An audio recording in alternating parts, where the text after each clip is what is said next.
Muy bien, pues vamos a ver la resolución del problema número 4 de la práctica 0 del libro Equilibrio de fases y químico del profesor Milton Medeiros. Entonces, el problema 4 consiste en graficar las isotermas de la ecuación de Van der Waals para el metano a 100, 170, 190 y 250 Kelvin. Si en la misma gráfica incluir la isoterma correspondiente al gas ideal. Fijar como un valor máximo de las abscisas y ordenadas en 1 litromol y 400 bar respectivamente. Usar incrementos de 0.005 litromol y un valor inicial de 0.035. La ecuación de Van der Waals tiene la siguiente forma, ¿no? En donde pues la presión va a ser igual a R multiplicado por la temperatura entre el volumen molar menos el parámetro B menos el parámetro A entre el volumen molar al cuadrado, donde A tiene un valor de 1.757 bar, litro cuadrado, mol cuadrado, y B tiene un valor de 0.03287 litro mol. La constante de R que vamos a utilizar está en bar litro mol Kelvin. Entonces, antes de comenzar, es importante hablar un poco sobre la ecuación de Van der Waals. Entonces, vamos a ver.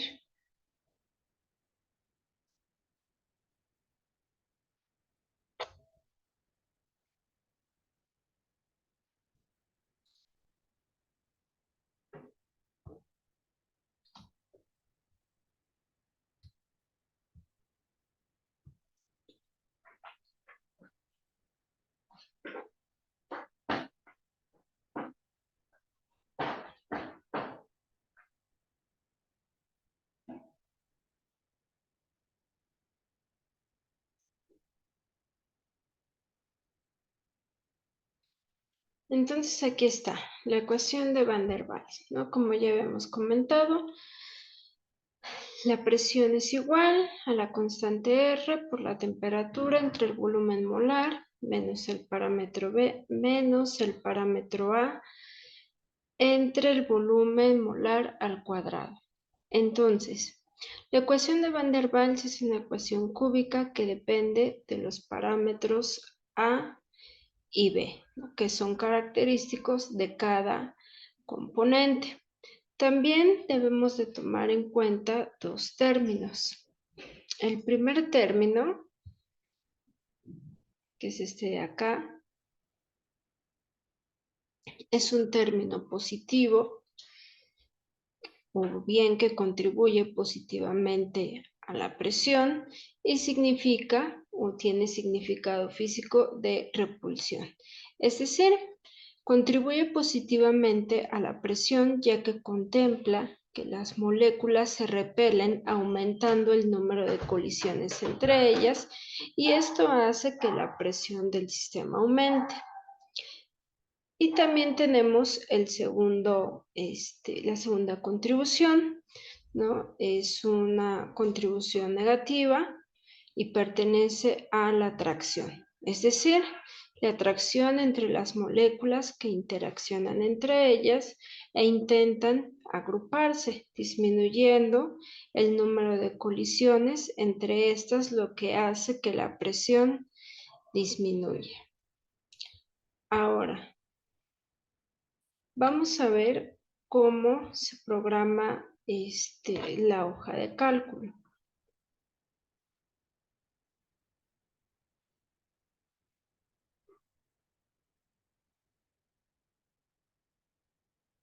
Entonces, aquí ya tenemos la hoja de cálculo y ya tenemos los parámetros A, los parámetros B, la temperatura a la que podemos empezar a programar es a 100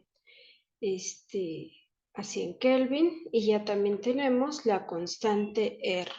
Entonces, lo único que hay que hacer es empezar, ¿no?, a programar en un volumen de 0.035 con incrementos de 0.05. Ahora, con este volumen que nosotros vamos a dar, vamos a calcular la presión con la ecuación de Van der Waals y vamos a calcular la presión con la ecuación del gas ideal. Entonces, una vez que tenemos programado toda la tabla, automáticamente en esta gráfica de aquí van a aparecer los gráficos tanto para la ecuación de Van der Waals como para la ecuación del gas ideal. Entonces, una vez programado, lo que podemos hacer es lo siguiente: ir cambiando las temperaturas. Por ejemplo, ahora a 170 y vemos, ¿no?, que toda la programación cambia y automáticamente también cambia la gráfica. Cambiamos a 190, lo mismo, ¿no? Vemos que la programación cambia automáticamente, cambiando también la gráfica. Y por último a 250.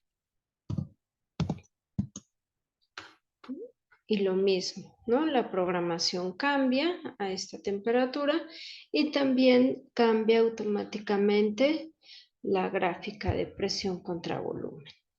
Ahora, en esta pestaña, en la segunda pestaña que dice cúbica 2, lo que yo hice fue lo siguiente: fue copiar todos los datos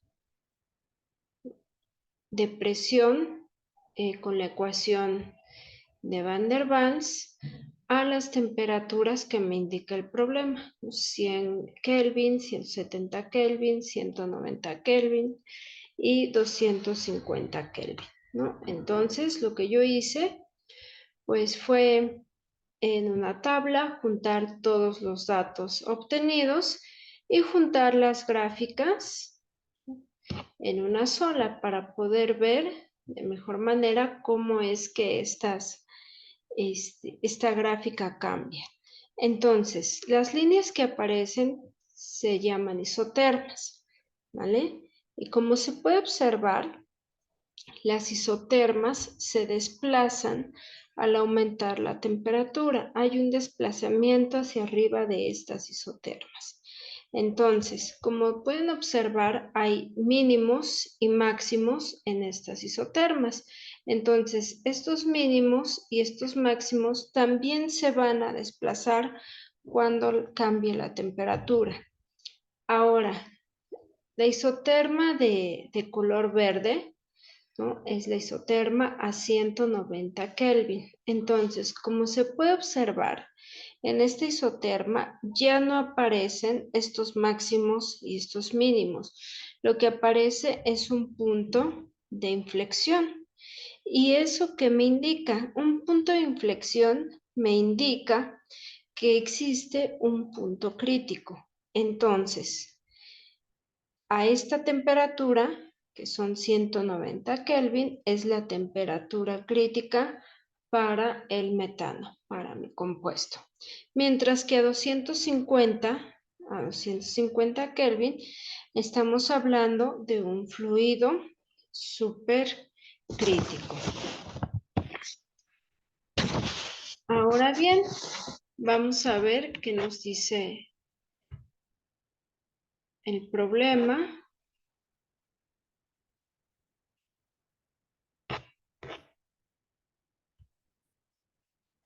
Entonces, ahora el problema nos dice que analicemos en detalle la isoterma a 170 Kelvin. Entonces, vamos a ver qué nos dice esta isoterma. a 170 Kelvin.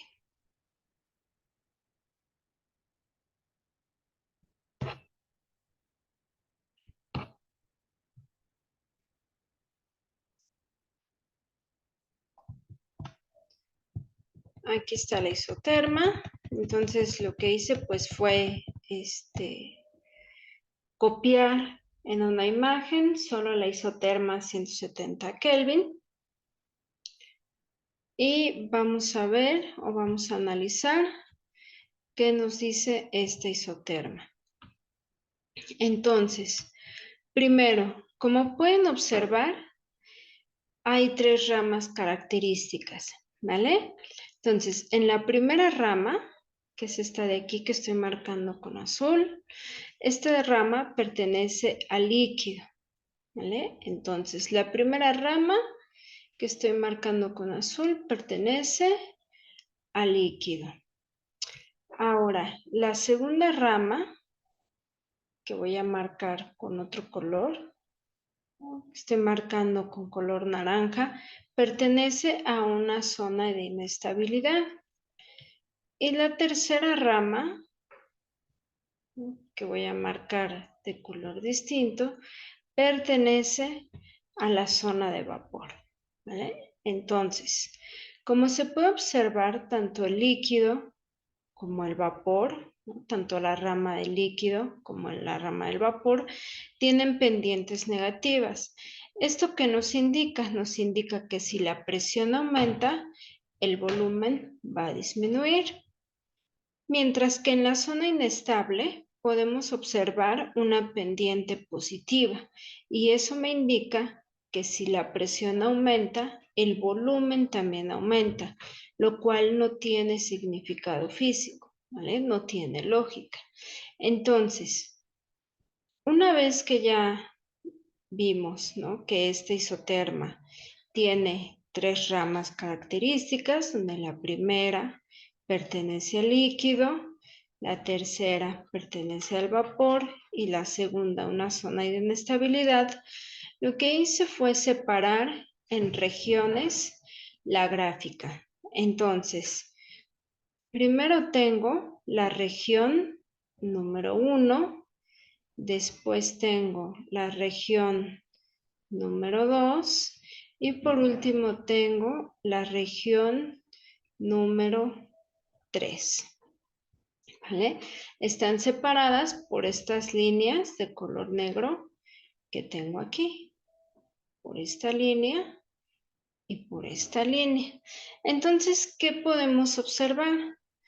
Yo puedo observar, ¿no?, que, por ejemplo, para la región 1, si yo trazo una línea horizontal, la isoterma solo la va a tocar una vez, lo cual me indica que solo tengo una raíz, ¿vale? En la región número 2, yo voy a quitar esto de acá. En la región número 2, si yo trazo una línea horizontal, ¿qué es lo que voy a observar? Voy a observar que esta línea horizontal toca 3 veces a la isoterma, lo cual significa que voy a tener 3 raíces. Una raíz que va a pertenecer al líquido, otra raíz que va a pertenecer al vapor, mientras que la última raíz no va a tener un significado físico. Ahora, para la tercera región, si yo trazo una línea horizontal, ¿no?, resulta que esta línea horizontal solo toca una vez a la isoterma, por lo cual también solo tengo una raíz. Ahora, vamos a ver qué más nos dice el problema, ¿no? Entonces nos dice analizar en detalle la isoterma a 170 Kelvin. Dice, ¿cuántas raíces son posibles en cada una de las regiones? La región 1, la región 2 y la región 3 a una presión dada. Bueno, ya vimos, ya contamos cuántas raíces son posibles para cada una de las regiones. Entonces, a ustedes les toca contestar esta pregunta. Nos dice, de las 3 raíces posibles en la región 2, ¿cuál de ellas corresponde al volumen molar del vapor y al del líquido? Y la raíz adicional, ¿qué significado físico posee? También acabamos de ver cuáles son los significados físicos de las 3 raíces. Entonces, igual, de tarea, ustedes tienen que responder esta pregunta. ¿Cómo saber si las raíces correspondientes al líquido y al vapor representan 2 fases en equilibrio? Bueno, ustedes ya saben, ¿no?, que si mi sistema está en equilibrio, tiene que tener temperatura y presión iguales. Dice, ¿es posible que para una sustancia pura a una temperatura dada exista más de una presión donde el líquido esté en equilibrio termodinámico con el vapor? Entonces, a ustedes les va a tocar responder esta pregunta, ¿no? Yo les sugiero que utilicen la regla de las fases de Gibbs para poder responderla. Ahora vamos con el siguiente problema. Dice, a 170 Kelvin, ¿cuál es el volumen molar que corresponde a una presión de 30 bar? Entonces, nos dan como dato temperatura y presión. Entonces, vamos a la hoja de cálculo.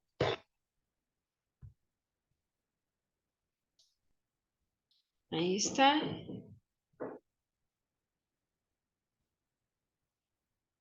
Nos vamos a la primera pestaña. ¿Listo? Entonces, ¿qué temperatura nos dan? Nos dan 170 Kelvin. Aquí donde dice temperatura, yo voy a poner 170.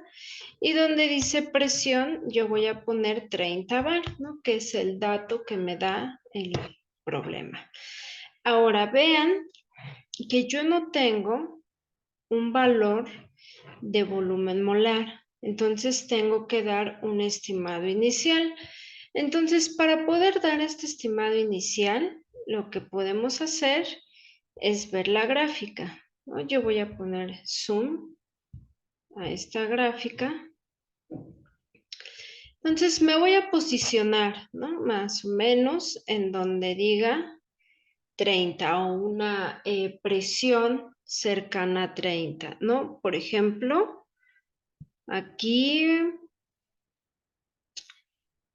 tengo una presión de 32.7 y un volumen de 0.06. Entonces, para la primera raíz voy a poner ese estimado inicial, 0.06. Entonces, me regreso acá y voy a poner 0.06. Entonces, ya tengo el primer estimado inicial. Ahora me voy a la región del vapor, ¿no? Más o menos me ubico donde diga, o que se aproxime a 30 la presión. Por ejemplo, ahí dice 31.1 bar y un volumen molar de 0.0335. Entonces, voy a dar ese estimado inicial. Entonces, voy a poner 0.335 para mi segunda raíz. Listo. Entonces, ya tengo el estimado inicial de mi volumen molar. Ahora, con ese volumen molar, yo voy a calcular la presión con la ecuación de Van der Waals. Entonces tengo que esto es igual, ¿no?, a la constante R que multiplica a la temperatura entre el volumen, ¿no?, que estoy dando como estimado inicial, menos B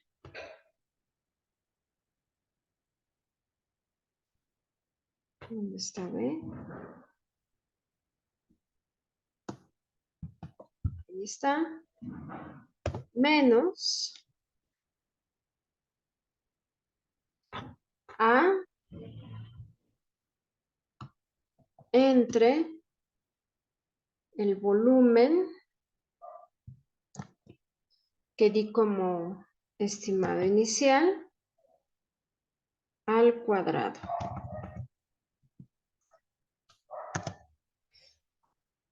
Ahora lo que voy a hacer es fijar mis celdas para que no se muevan, es decir, convertirlas en celdas absolutas. R la puedo convertir en absoluta. La de la temperatura la puedo convertir en absoluta. El volumen, esa la voy a dejar como relativa para poder copiar mis datos. EB, el parámetro B, también la voy a dejar como la voy a convertir en absoluta.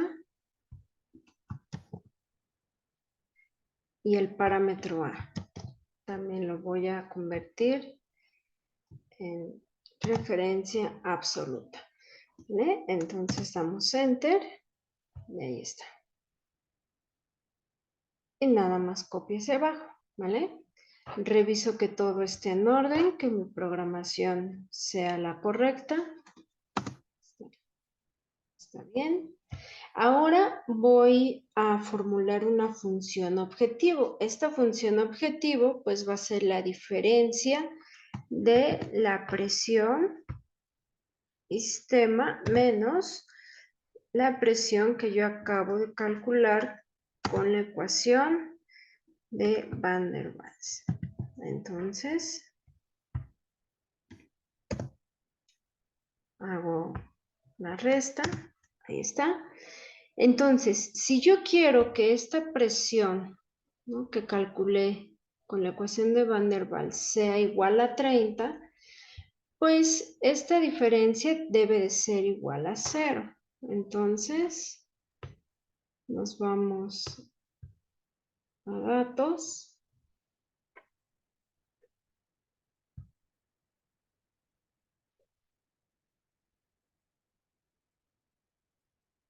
Me voy al solver.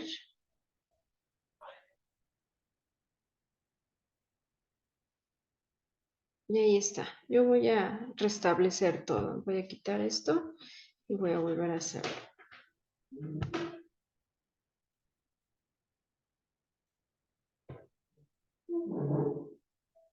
Listo.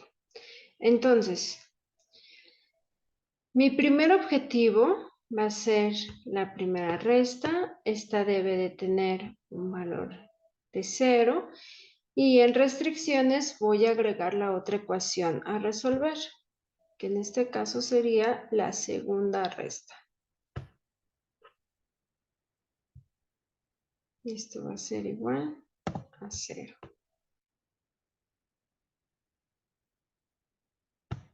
Ponemos a aceptar. Ahora, ¿qué estoy buscando? Pues estoy buscando el volumen molar, ¿no? Yo di un estimado inicial. Quiero conocer el volumen molar real, ¿vale? Entonces le damos resolver.